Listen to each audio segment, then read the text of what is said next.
Bonjour à toutes et à tous, bienvenue à l'Hebdo de la médiation. Comme tous les mercredis à 12h30, nous évoquons des sujets qui concernent la médiation, mais qui vous concernent tous.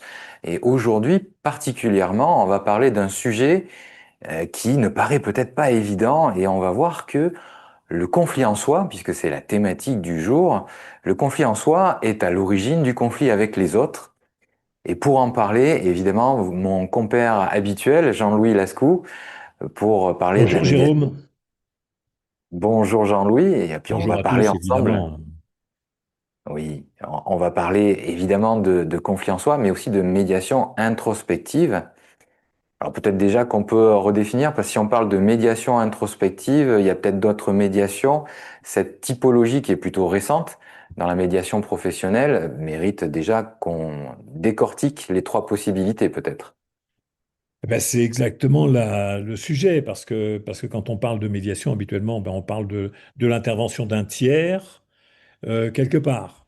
Et donc, dans dans l'historique de l'évolution de la médiation professionnelle, initialement, c'est ce qu'on a déjà évoqué. C'était l'idée que dans la médiation professionnelle, il y avait l'intervention entre des personnes.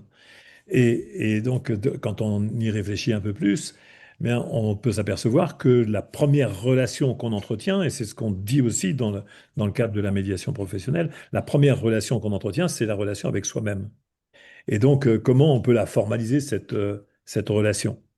Et comment on peut se dire, est-ce qu'il est possible de faire intervenir un tiers dans cette discussion que l'on a de soi à soi? C'est-à-dire que, par exemple, dans cette discussion, les personnes qui se je-joient ne se tutoient pas, hein. Quand je dis je, je pense que, hein, je me parle à moi-même, je pense que, etc. Mais si je me dis, mais qu'est-ce que tu es en train de penser là? Eh bien, je suis dans une relation où je me tutoie. Alors bon, c'est très rare que des personnes se vous voient, hein. Qu'est-ce que vous êtes en train de penser, Votre Majesté? Non, c'est pas ça. Donc, généralement, on se tutoie, mais peut-être qu'il y a des gens qui se vous voient, hein. Et puis, il y a des gens qui se nous noient aussi. Tu vois? Ah, qu'est-ce que nous pensons là en ce moment, hein? Qu'est-ce qu'on pense? Alors, il y a des gens qui se on noient.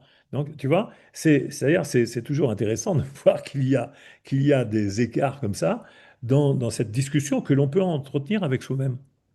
Et donc, quand je dis par exemple, qu'est-ce qu'on pense? Qu'est-ce qu'on pense? Ensemble, on est ensemble comme ça, eh bien, on est en train de faire quelque chose. Et en fait, on est en train de faire, et je me souviens d'une dame je- qui disait cette discussion qu'elle avait avec son mari, et quand elle discutait avec son mari, elle disait, ah ben, qu'est-ce qu'on fait ce week-end? Qu'est-ce qu'on fait ce week-end? Il disait rien, en fait, parce qu'il y avait des enfants à la maison.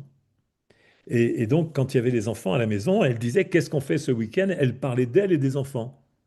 Et puis, quand les enfants ont grandi, eh bien, elle s'est retrouvée toute seule avec son mari. Et quand elle lui disait, qu'est-ce qu'on fait? Elle s'est aperçue que on était toute seule. Hein. Donc, c'est ça, cette discussion qui est on. Et donc, important que les gens puissent identifier quel est le sujet dont ils parlent. Et on peut s'apercevoir que, quand je dis on, tout un chacun peut s'apercevoir que l'intervention d'un tiers n'est pas quelque chose de nouveau dans la relation à soi. Hein. Quand des gens avaient des difficultés, par exemple, à un moment donné, de prise de conscience, hein, quand ils avaient des prises de conscience qui se baladaient mais qui n'étaient pas branchées, eh bien, ils allaient voir quelqu'un, un tiers qui pouvait être un prêtre, qui pouvait être un conseil, qui pouvait être le sage du village, qui pouvait... Mais c'était toujours, j'ai un souci et j'ai quelqu'un qui m'aide à penser ou qui m'aide à réfléchir ou qui m'aide à faire taire ma pensée. Hein, c'est ça. Mais c'est un tiers. Et donc, et puis après, il y a eu une évolution de ce côté-là. Il y avait le fou du roi, par exemple, hein, qui intervenait aussi pour aider le roi à réfléchir différemment qu'avec les conseils qu'il avait de gens qui étaient ses sujets. Tandis que le fou, lui, il était autorisé. C'était pas un fou, n'importe quel fou, parce que c'était un fou intelligent en réalité, mais qui avait le droit de transgresser. Ben là, il fallait qu'il fasse gaffe parfois parce qu'il pouvait y perdre la tête aussi. Donc, mais il avait le chapeau spécial qui lui permettait avec ses petites clochettes, éventuellement, de pouvoir dire un peu n'importe quoi et faire réfléchir celui qui était censé penser de manière différente et de manière opérationnelle et de manière plus sensée. Donc il avait le droit, lui, à être insensé. Et c'était un tiers. Et donc, après, on a vu, hein, il y a eu des évolutions du monde de la psychanalyse, du monde de la psychologie, des psychologues, des conseils, des conseillers, etc., qui viennent et puis qui aident à réfléchir. Mais à réfléchir comment? Soit c'est par rapport à une action, soit c'est par rapport à la structuration de sa pensée. Et là, justement, on peut se dire, tiens, il y a une médiation qui s'opère.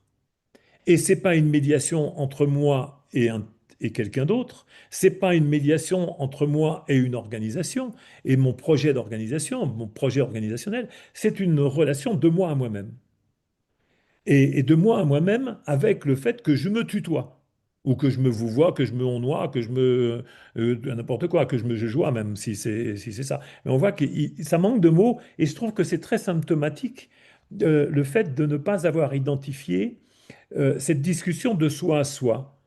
Et quand on parle de médiation introspective, on parle de quelque chose qui est très particulier et il y a des formations spécifiques qui sont développées désormais à l'EPMN, notamment qui sont animées par Annie et qui vont se développer de plus en plus, qui ne sont pas du développement personnel au sens où c'était l'idée d'intervenir avec un référentiel de psycho.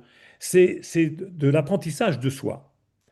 Et c'est pas se soigner, c'est apprendre de soi à soi et de pouvoir découvrir que déjà, je ne sais pas tout.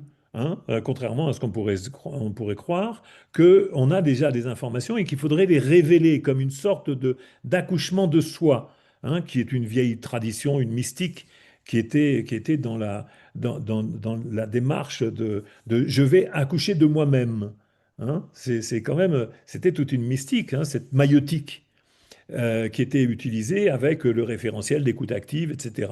On fait une bonne écoute active et puis il va y avoir une maïotique qui va s'opérer et la personne va accoucher d'elle-même. Parce qu'en en fait, elle aurait en elle tous les secrets d'elle-même. Mais en réalité, c'est faux parce qu'en fait, on apprend de soi et la connaissance ne vient pas de soi en soi, elle vient de l'extérieur. Et donc, c'est là la médiation introspective où il y a le médiateur professionnel qui intervient et qui permet à la personne de faire quelque chose d'absolument extraordinaire, de travailler sur l'altérité, la relation à soi, dans la relation à soi. C'est-à-dire de pouvoir se reconnaître soi-même comme étant un interlocuteur en soi. C'est ce que j'ai appelé l'altéripsie. C'est-à-dire, c'est être dans une relation, hein, ipso facto, etc. Ça veut dire, c'est dans la relation de soi-même, de se traiter comme un sujet, un sujet, mais qui est autre, de pouvoir, et ça permet de prendre cette distance, une distance d'observation de soi-même. Donc, tu vois, la médiation introspective, c'est vrai que ça a été un cheminement. C'est-à-dire, avant de passer à la médiation introspective, il a fallu passer par un gros travail, 25 ans de travail sur la médiation, en fait, qui est une médiation de réflexion de la relation avec les autres. Hein. C'est une médiation qui, en fait, est une médiation de concertation. Comment je fais pour me concerter avec autrui, pour être dans cette discussion? C'est la médiation concertative. Et puis la médiation contributive, qu'on le voit tout à l'heure, on était en train de discuter avec Jean-François Trichard, qui est notre grand spécialiste du travail sur le développement de Nexus, de l'outil lui-même, de la programmation.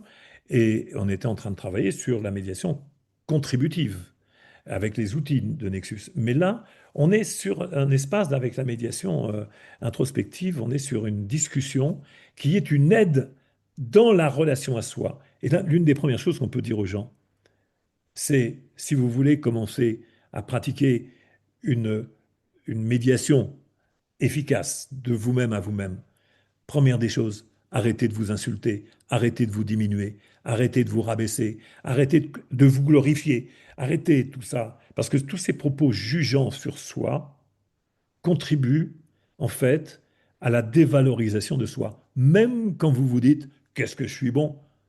Eh ben oui, c'est vrai, vous pouvez vous autosatisfaire.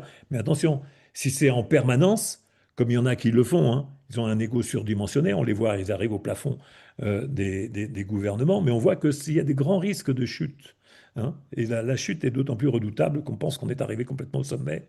Et là, c'est terrible. Mais voilà, c'est pas de jugement sur soi, pas de propos dénigrants ou de d'énoncer de valeur de soi-même. Parce que ça, c'est ce qui empêche les personnes de prendre de la distance. Et donc, c'est la première des choses. Il y en a d'autres choses aussi qu'on peut faire. Mais ça, c'est le premier pas. Alors là, ce que tu évoques, en fait, c'est la reconnaissance que l'on peut appliquer à soi-même.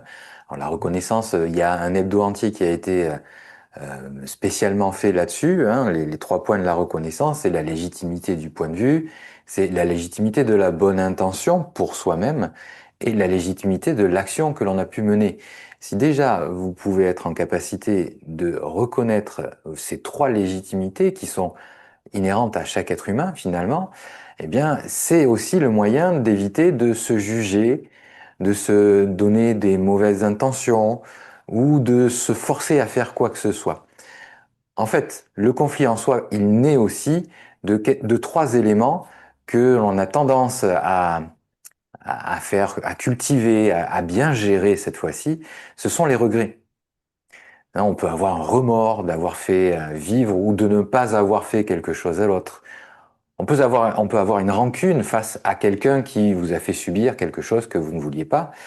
Et puis, on peut aussi avoir une rancœur. Alors ça, c'est généralisé, la rancœur, hein. Vous en voulez à tout le monde et à n'importe qui, mais à personne en particulier. C'est un état qui vous met dans une situation où vous en voulez au monde entier et même à vous-même. Donc ces trois regrets, qui sont découplés en rancœur, rancune et remords, eh bien, ils vous mettent dans une position où quand quelqu'un va parler du sujet pour lequel vous avez des remords, vous allez donner prise. Et si vous donnez prise à l'autre, eh bien, les surenchères vont apparaître. Vous allez rétorquer, vous justifier, argumenter, contre-argumenter et finalement dégrader la relation avec l'autre. Et regardez bien qu'au départ, c'était une relation qui se dégradait avec vous-même et qui donne prise aux propos que l'autre peut avoir. Donc ça, c'est quand même intéressant à imaginer, à concevoir et sur lequel vous pouvez évidemment vous positionner, vous distancier pour ne plus être esclave de vous-même, mais bien être conscient de ces phénomènes-là pour les éviter, pour vivre plus sereinement et pour éviter d'être en conflit avec vous-même. Alors, tu vois, quand tu parles des regrets, c'est trois types de regrets. Et tu vois, c'est bien quelque chose qui est entretenu en soi. Tu le rappelles, hein, c'est le travail sur la médiation introspective, mais l'identification des conflits en soi. Qu'est-ce qui fait conflit avec moi-même? Qu'est-ce qui fait conflit avec vous-même? Comment vous entretenez un conflit avec vous-même sans vous en rendre compte? C'est que d'abord, vous portez un jugement sur vous. Par exemple, pour être en conflit, eh bien, c'est pas difficile. Il suffit que je me dise, qu'est-ce que j'ai été nul à ce moment-là? Vraiment, qu'est-ce que j'ai été nul? Ou alors, quelle bêtise alors? Ou alors, mais pourquoi est-ce que je suis inconscient comme ça, hein? Bon, ça, c'est vrai que c'est déjà de la haute volée dans le genre de la prise de conscience de soi, c'est de se rendre compte qu'on n'a pas été conscient. Mais le truc, c'est de se culpabiliser de ne pas avoir été. C'est se culpabiliser de, d'avoir été aussi, hein, d'avoir été inconscient ou de ne pas avoir été conscient, ce qui est pareil. Mais c'est cette relation d'accusation-culpabilité en soi. Mais regardez, c'est ce qui m'a intéressé. C'est que pendant longtemps, les gens disaient, mais les regrets, c'est quelque chose. Et puis c'était très flou. C'est quoi des regrets? Alors, je me suis dit que j'allais faire une classification des regrets, tu sais, en prenant toujours le modèle SIC. Et donc, je me suis dit, tiens, il y a peut-être des différents types de regrets, ou est-ce que le regret est quelque chose de particulier? et que ça serait à identifier. Puis je me suis aperçu qu'en fait, il y avait plusieurs types de regrets. Il y avait le regret de ce que j'ai fait et le regret de ce que je n'ai pas fait et le regret de ce que les autres m'ont fait. Je regrette que les autres m'aient fait quelque chose, hein. D'ailleurs, j'ai les boules par rapport à ça. Ou alors qu'ils ne m'ont pas fait. Hein. Ça, c'est pas gentil. Hein. Donc, j'ai un chien de ma chienne qui est là comme ça, pas dressé du tout, mais prêt à bondir. Et donc, c'est de la rancune. Et quand je comprends ça, tout à l'heure, j'avais des remords. Ah tiens, j'ai des regrets donc qui sont des remords et j'ai des regrets qui sont des rancunes. Et le regret qui est un remords, il me pousse pas à faire la même chose que le regret qui est une rancune. Le regret qui est un remords, ben, il m'amène à remâcher, hein. Je mâche mon remords et tout. Et puis, qu'est-ce que je fais? Ben, je reste bloqué sur mon remords. Et qu'est-ce que je peux faire? Alors, j'ai raconté déjà, j'ai rencontré un type un jour que j'avais pas vu, que j'avais eu en formation. Je prends le bus, c'est à Montparnasse.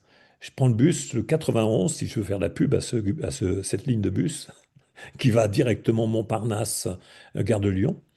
Et donc, je monte dans le bus, et puis il y a un type qui se précipite dans le bus, que je connais pas, a priori, et puis qui se met en face de moi et qui me regarde et puis qui me dit, bah justement, Jean-Louis, je pensais à toi. Je suis très surpris. Et donc, je cherche, je me dis, mais il m'appelle par mon prénom, c'est donc quelqu'un que je connais. Mais tu sais, des gens que je connais, qui me connaissent et que je ne reconnais pas, il peut y en avoir beaucoup. Donc, d'après ce que j'ai parcouru dans le monde de la formation, bon, donc ben, c'était le gars en question. Hein, c'est tombé sur lui. Et donc, et puis c'est tombé sur moi. Il est en face de moi, on est deux. Et donc, il me dit, bah, figure-toi que je pensais à toi. Et il me donne pas la possibilité de dire quoi que ce soit. Il constate seulement qu'il a quelque chose à me dire. Je pensais à toi et je voulais te dire quelque chose. Et donc, je lui dis, vas-y, qu'est-ce que tu... Et il me dit, bah, je viens de voir mon père et je pensais à toi parce que quand, euh, quand j'avais une discussion que j'avais plus du tout avec lui, ça faisait des mois que je ne l'avais pas vu et que je m'étais dit que je ne lui parlerais plus. Et hier soir, il m'appelle et il me dit, si tu veux, tu passes parce que c'est la dernière fois que tu vas pouvoir me parler. Et donc, je me suis précipité parce que j'ai perçu que c'était vrai. Et donc, j'y suis allé et c'était trop tard. Terrible. Et c'était trop tard. Donc, comme ça, je suis ressorti. J'ai appelé les pompiers, les ambulances, etc. Et il n'y avait plus rien à faire. C'était fini. Alors, alors il dit, ben, je pensais à toi. Je me suis dit, oh là, il va me demander une adoption. Tu vois, comme quoi, tout de suite, on prête des intentions aux gens, mais non, mais pas du tout. Pas du tout. Il n'avait pas du tout l'idée de me demander en adoption paternelle. Il avait tout simplement l'idée de me dire, mais tu sais, en fait, je pensais à ce que tu m'avais dit sur les remords. Et j'y suis allé. Et figure-toi que même si j'y suis allé et que c'était trop tard, le seul fait que j'y sois allé, j'ai pas de remords. Il m'a resté quand même un peu d'amertume. Et, et c'est là où, en fait, il me dit, mais tu vois, ça m'a fait réfléchir à cette relation des remords, des rancunes, parce que c'était de la rancune que j'avais à son égard. Ben, j'en avais plus là. Et il me dit, ben, il me reste juste quelque chose, un peu d'amertume. Et là, quand il m'a dit ça, mais je lui ai dit, mais oui, c'était l'amertume, c'est la rancœur. Alors voilà. Donc, quand on parle des conflits en soi, ils prennent souche sur trois aspects. Le remords, on est en conflit, on s'accuse soi-même, on se culpabilise. La rancune, on accuse l'autre, on culpabilise l'autre. Et puis la rancœur, qui est l'amertume, et qui est ce sentiment d'impuissance, qui reste et puis qui s'estompe petit à petit. Mais qui est là, et qui est quand même, dans les trois cas, ils sont porteurs d'une action vis-à-vis du monde, vis-à-vis des autres. Parce que tel qu'on est en conflit avec soi, tel qu'on va le rentrer aussi en conflit avec les autres. C'est ça qui va se passer. Donc, une petite médiation introspective, ça fait pas de mal, hein. J'espère que rien qu'avec ces petites clés-là, ça aura permis à quelques-uns de réfléchir à leur manière d'être en conflit avec les autres, qu'on soit dans la relation avec du voisinage, avec des proches, avec des questions d'héritage, parce que tiens, on va faire un préventica sur l'héritage très prochainement, premier mardi le premier mardi de septembre, hein, de décembre, pardon. Décembre. Oui, oui, oui, à 14h30. Voilà, donc que ce soit ou même que ce soit pour des raisons a priori de la représentation politique. Pourquoi est-ce que les gens rentrent en conflit avec les autres comme ça? Quelle est la trace de leur conflit en soi qui font qu'ils ont cette dynamique qui leur paraît très légitime? Parce que il y a également cette spécificité, c'est que les conflits en soi ont toujours une légitimité par rapport aux conflits vis-à-vis des autres. Réfléchissez à ça. Et je vous souhaite une bonne gamberge, hein. Et puis voilà, donc on a donné des bons biscuits là. Qu'est-ce que vous en pensez? Si vous pensez que c'est bien, n'hésitez pas à recommander médiateur.tv. On a dépassé les 5000 abonnés. Merci à tous, parce que vraiment, on est content quand même, parce que il faut dire que quand on fait tout ça tous les mercredis, ça veut dire que on a confiance aussi que l'humanité progresse. Merci Jean-Louis, merci à toutes et à tous, et évidemment, merci à tous les abonnés qui nous suivent. On est ravis de pouvoir vous voir, et puis il y a des commentaires pendant le live de Marc Girard, il y a parfois d'autres personnes. Merci de nous suivre, merci de suivre ce que l'on vous dit, et merci finalement de de prendre pour vous ces éléments, et puis vous en ferez peut-être quelque chose. Et si vous voulez en faire un peu plus, eh bien, vous avez toutes les vidéos de Mediator.tv. Vous pouvez aussi prendre contact avec le PMN qui vous donnera quelques clés, quelques moyens de pouvoir vous former de manière complémentaire, pas forcément pour devenir médiateur, vous en ferez mais déjà quelque chose. Mais déjà pour avoir une relation avec vous-même qui vous permettra de ne pas être en conflit avec les autres.